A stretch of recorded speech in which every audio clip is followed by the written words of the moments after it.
I have the next question for you, Viraj. How ji. can I stop my thoughts?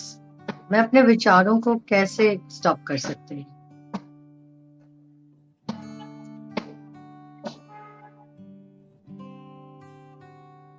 जरा गौर से इस प्रश्न को आप रिपीट कर दीजिए दर्शकों के लिए। आप जहां हो आप चेंज मत करना।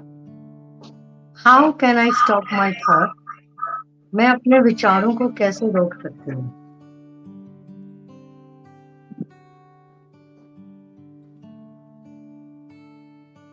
पहली बात तो ये इटसेल्फ एक विचार है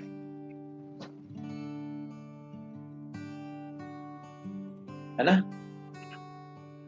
विचार को बंद करने का भी विचार है।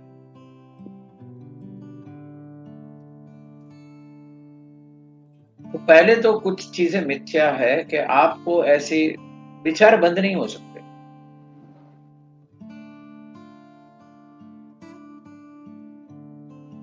विचार क्यों बंद नहीं हो सकते?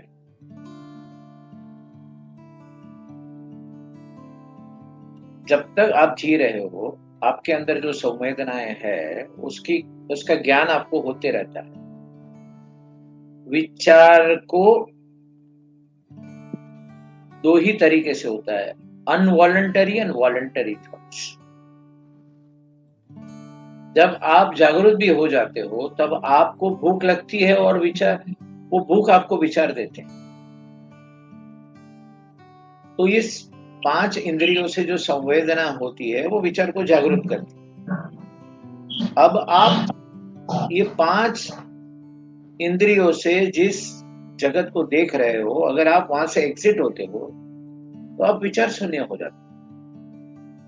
अब ये एग्जिट होना और एंटर होना वो आपके हाथ में हो जाता है, क्योंकि इस एम्बॉडीमेंट में जीना तो पड़ता है। जीने के लिए जो जो चीजें आवश्यक है, सांस लेना, देखना, सुनना, संवेदना महसूस करना, स्वाद महसूस करना, गंध महसूस करना,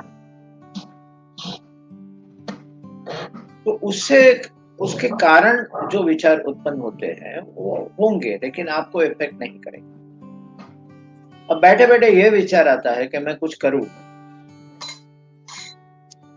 वो विचार आपके हाथ में है कि सिर्फ जब आप जहां हो उस क्षण वहीं रहते हो और आप विचार शून्य होके भी ये सारे 5 तत्वों की क्रिया कर सकते, उसमें लिप्त हुए बगैर।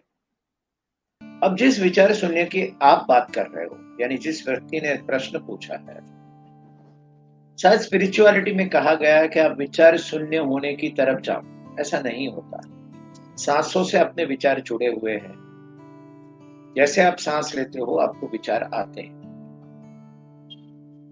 जैसे जैसे सांसें स्लो करते हो ऐसे ऐसे आपके क्वालिटी ऑफ थॉट्स बदल सकते हैं, स्पीड ऑफ द थॉट बदल सकते हैं।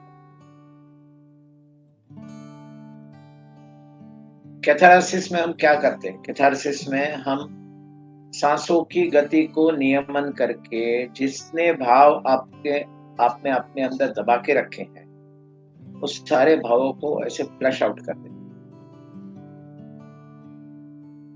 तो ये गहरा संबंध है सांसों का और विचार का।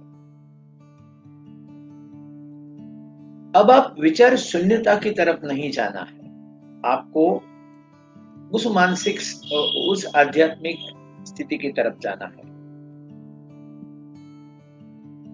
जहां विचार करना और नहीं करना पूरा आपके कंट्रोल में होता है। वो कंट्रोल आ जाने के बाद आप विचार को स्टॉप कर सकते हो या सोच सकते हो। अब आपको वो स्टेज अगर प्राप्त नहीं होती है और फिर भी आपको अपने विचारों को कंट्रोल करना है तो विचारों का सीधा और डायरेक्ट कनेक्शन आपकी अपनी खुद की कॉन्शियसनेस पे होता है। कॉन्शियसनेस का अर्थ है आपकी जागरूकता कितनी है, आप सजग कितने हो आपके प्रति, आपके आसपास की परिस्थिति के प्रति। क्योंकि जब हम फोकस की बात करते हैं तो फोकस 2 प्रकार के होते हैं, बाहर का फोकस, इंटरनल फोकस। अब जैसे ही हम ये फोकस अपने थॉट्स पे ले जाते हैं और हम कहते हैं कि मैं विचार कर रहा हूं, तो विचार करने वाला व्यक्ति जो है और जो विचार है वो अलग अलग है। हम उसे एक मान के चलते हैं। अगर आप थोड़े से हट के आपके जो विचार है उसे आने दे और कुछ समय तक प्रैक्टिस करें, तो धीरे धीरे आपके विचार की क्वालिटी, विचार की गति और विचार के प्रकार में तफावत आते रहे। और जैसे जैसे आप उसको स्लो डाउन करते जाएंगे, आपका विचारों के प्रति नियंत्रण यानी कि कंट्रोल बढ़ते जाएगा। आपको कंट्रोल बढ़ाने की तरफ आगे चलना है। आपको सांसों में से एस्केप करके कॉन्शियसनेस में एंटर करना है, जिसकी विधि 118 या 112 विधि विज्ञान भैरव तंत्र में दी गई है, जिसमें सांसों के माध्यम से अलग अलग प्रकार से आप कॉन्शियसनेस में कैसे एंटर कर सकते हो। अब इसमें खूबी ऐसी है कि जितनी भी इसमें प्रोसेस दी गई है उसमें ये कहा गया है कि 3 दिन तक आप कंटिन्यूअसली एक प्रोसेस को पकड़ के रखिए। अगर वो आपके लिए है तो 3 दिन में आपको परिणाम मिल जाएगा। यानी एक मान लो कि 1 साल आपको हर प्रैक्टिस के अंदर से गुजरना है, तो आप एग्जिट कर सकते हैं उस विधि को अच्छी तरह से समझ के करेंगे तो। इस दरमियान मैंने एक बात और भी कही कि कॉन्शियसनेस आपकी कितनी है, मतलब कि आप कितने सजग हो। वैज्ञानिकों ने जो रिसर्च किया है उसके आधार पे आपकी जितनी कॉन्शियसनेस होगी, यानी एक टेनिस बॉल की कॉन्शियसनेस या फुटबॉल की कॉन्शियसनेस, उतना आपकी अवेयरनेस होगी और उस हिसाब से आप अपने जीवन को आगे संचालित कर पाएंगे। कॉन्शियसनेस बढ़ाने का अर्थ सीधा ये होता है श्री विद्या जी, और जिसने प्रश्न पूछा है उसको मैं आंसर करता हूं। आप कितने जागरूक होते हो, आप कितने सजग होते हो, आप अपने इंद्रियों पे कितना नियंत्रण कर पाते हो। नियंत्रण का अर्थ दमन नहीं है।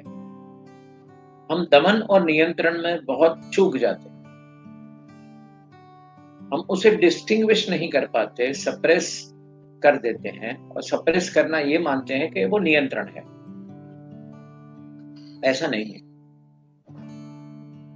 जैसे जैसे एक इंद्रिय को आप, जैसे कि आप देखने की क्षमता देखें, जितना आप देखने पे फोकस करते जाएंगे, देखने को एनहांस करते जाएंगे, जितना एनहांस करते जाएंगे, जितना एनहांस करते जाएंगे, तो धीरे धीरे धीरे अब बारीक से बारीक चीज देख पाएंगे, बारीक से बारीक मूवमेंट को नोटिस कर पाएंगे, उतना सजग हो पाएंगे, उतना जागरूक हो पाएंगे। उससे आपकी दूसरी इंद्रिय भी इतनी ही सतेज होती जाएगी, और जितना आप सतेज होते जाएंगे उतनी ही आपकी कॉन्शियसनेस बढ़ती जाएगी। तो ये तरीका है, जितना आप अपने सेंसेस को एक्सपांड करेंगे, जितना उसके ऊपर एक एक सेंसेस के ऊपर फोकस करेंगे, उतना उस सेंस की शक्ति बढ़ेगी, और जितनी आपकी सेंसेस की शक्ति बढ़ती है उतनी आपकी कॉन्शियसनेस